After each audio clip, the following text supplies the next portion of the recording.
शाम का वक्त था। शहर की आखिरी लोकल ट्रेन स्टेशन नंबर 5 से गुजरने वाली थी। ट्रेन की आवाज़ दूर से धीरे धीरे बढ़ रही थी। भीड़ थी, पर उस भीड़ में एक अजीब सी खामोशी थी। रवि रोज इसी ट्रेन से अपने दफ्तर से लौटता था। उसने एक बात नोटिस की थी। हर शाम उसी बेंच पर एक बुजुर्ग औरत बैठी रहती थी, सफ़ेद साड़ी में, एक छोटा सा थैला गोद में रखे, और हर आती जाती ट्रेन को उम्मीद से देखती।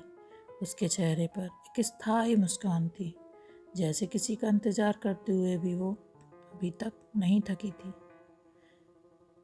रवि एक ऐसा लड़का जो अपनी रोज़मर्रा की ज़िंदगी में बहुत ज़्यादा व्यस्त था। सुबह जल्दी उठता, नहाता, अपने लिए नाश्ता बनाता, भगवान के पास थोड़ी देर खड़ा होता और फिर फटाफट नाश्ता करके तैयार होके बैग उठाकर लैपटॉप रख के सब कुछ तैयारी करके निकल पड़ता। रोज़ अपनी ट्रेन पकड़ता और निकल जाता। पर काफ़ी दिनों से उसको यह बूढ़ी औरत बेंच पर बैठे दिखती थी, और उसको लगता था कि रोज़ इसी समय पर पूरे दिन वो लौट के आता तब भी वहीं बैठी मिलती। तो उसके मन में अक्सर यह सवाल आता था कि मैं पूछूं, मैं बात करूं इनसे, पर कहीं ना कहीं कोई बात उसको रोक देती थी। उसे भी ज़िंदगी में कुछ नहीं मिला था। बचपन में वह अनाथालय में पढ़ा था और अच्छी मेहनत की, पढ़ाई लिखाई करके अच्छी नौकरी कर रहा था, पर कोई अपना नहीं था। इसलिए उस बूढ़ी औरत को अकेला देख के उसको कुछ अपनापन सा लगता था, और लगभग रोज ही वह प्रयास करता था कि किसी दिन समय निकाल कर इन माँ जी से बात करूं। और एक दिन रवि से रहा नहीं गया। वो पास गया और बोला, माँ जी आप रोज़ यहीं बैठती हैं। वो मुस्कुराई। हाँ बेटा, मेरा बेटा इसी ट्रेन से लौटने वाला था 20 साल पहले। रवि चौंका। 20 साल पहले? हाँ, वो बोली। तब वो छोटा था, बस 10 साल का, भीड़ में खो गया था। पर उसने कहा था, माँ अगर कभी खो जाऊँ तो स्टेशन नंबर 5 पर मिलेंगे। बस बेटा, मैं रोज़ आती हूँ, कभी तो लौटेगा। रवि के पास कोई जवाब नहीं था। उस औरत ने बताया कि उसका वह इकलौता बेटा था। वो और उसके पति बच्चे को लेकर कहीं जा रहे थे और भीड़ में वह खो गया।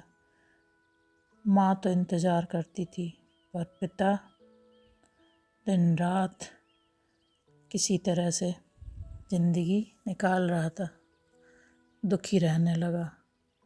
और ऐसे ही एक दिन उस वृद्ध महिला के पति की मृत्यु हो गई। अब वो बिल्कुल अकेली थी, और आज भी उसी उम्मीद के साथ उस बेंच पर रोज आके बैठ जाती थी कि शायद मेरा बेटा लौट आए। वो मुस्कराया और बोला, माँ जी आप बहुत उम्मीद रखती हैं। वो बोली, हाँ, उम्मीद नहीं बेटा, माँ का भरोसा है। उस दिन रवि ने तय किया, कल से वो थोड़ा पहले आएगा ताकि माँ जी से बातें कर सके। अब हर दिन रवि और वो औरत मिलते। वो उसे कभी गुड़ की रेवड़ी देती, कभी घर से बढ़िया गर्मा गर्म रोटी सब्जी, कभी पराठे बना कर लाती।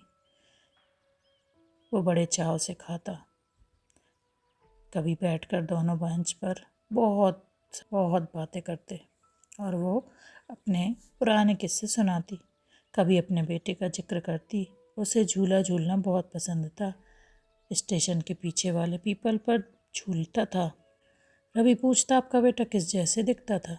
वो मुस्कुराती, बस तुम जैसा ही था बेटा, गोरा, बहुत अच्छी, सुंदर सुंदर तुम्हारे जैसी ही आँखें, और बहुत चमक थी उसके चेहरे पर।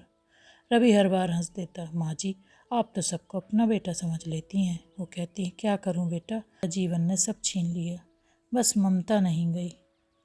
एक दिन जब ट्रेन लेट थी, रवि ने पूछा, माँ जी आप अगर आपका बेटा ना लौटे तो? वो शांत होकर बोली, फिर भी मैं यहीं रहूँगी, क्योंकि उसने वादा किया था, यहीं मिलेंगे स्टेशन नंबर 5 पर।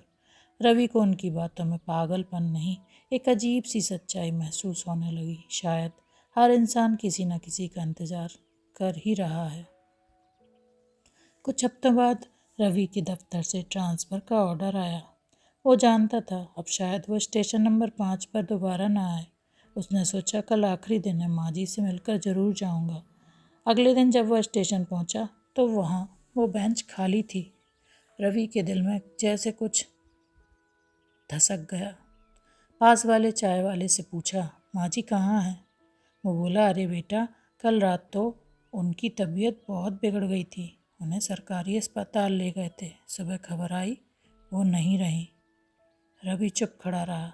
चाय वाला बोला, अजीब बात है, जाते जाते कह गई कल मेरा बेटा आएगा और मुझे जाना नहीं पड़ेगा। रवि कुछ देर वहीं बैठा रहा। धीरे से उसकी नज़र उस बेंच के नीचे पड़ी। पुरानी फ़ोटो पर गई। फ़ोटो में एक छोटे बच्चे की तस्वीर थी। हंसता हुआ चेहरा था। पीछे हल्के अक्षरों में लिखा था, मेरे रवि के लिए, माँ। रवि के हाथ कांपने लगे। उसका दिल जैसे बैठ गया। धड़कनें रुक गईं। वो फ़ोटो में खुद को पहचान गया। वही चेहरा, वही आंखें, वही मुस्कान। उसे याद आया वो बचपन में अपने पिता के साथ यहीं आया था और भीड़ में माँ से बिछड़ गया था। पुलिस ने उसे अनाथालय पहुंचा दिया, वहीं बड़ा हुआ। पर असली पहचान कभी याद नहीं आई। अब सब साफ था। जिस औरत को वो रोज़ माँ जी कहता था वो सच में उसकी ही माँ थी। वो रोज़ उसकी का इंतज़ार करती रही और वो रोज़ उसके पास से गुजरता रहा। ट्रेन की सीटी बजी। रवि ने फ़ोटो अपने सीने से लगाई। उस बेंच पर बैठ गया जहाँ वो औरत बैठा करती थी। उसकी आंखों से आंसू बह निकले। धीरे से बोला, माँ, मैं आ गया हूँ, पर देर हो गई। ट्रेन गुजर जाती है और बेंच पर सिर्फ वो पुरानी फ़ोटो रह जाती है।